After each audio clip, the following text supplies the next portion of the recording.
Welcome back to Mijan Talks. Massive political earthquake in West Bengal.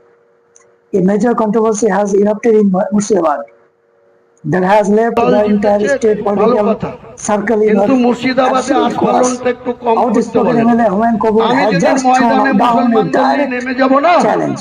সেদিন এমন ছাটা ভাঙা মাছ শুরু করব যে আপনাদের পতাকা বহন করার লোক থাকবে না। কেস ওরকম So, কেস আমাদের the topic is political controversy surrounding the recent remark made by the MLA Humayun Kabir at a public meeting in Murshidabad. According to the media reports, the Humayun Kabir said that he had told Chief Minister Suvendu Odhikari, or Chief Minister Suvendu Odhikari, it is good that you have on, but ask your party not to boast too much in Murshidabad.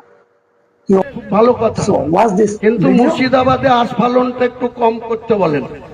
আমি যেদিন ময়দানে মুসলমানদের নিয়ে নেমে যাব না, সেদিন এমন ছাটা ভাঙা মাছ শুরু করব যে আপনাদের পতাকা বহন করার লোক থাকবে না। কেস ওরকম কেস আমাদের বহুবার জেল খাটা আছে।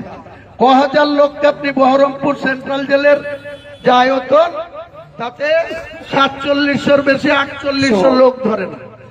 লাখ লাখ This লোককে speech রাস্তায় also নিয়ে again নামাবো, opposite leaders ছাটা ভাঙা মাছ দেবো। condemned that remark, arguing that such statement could increase the political tensions. So, thank you for watching and subscribe my channel.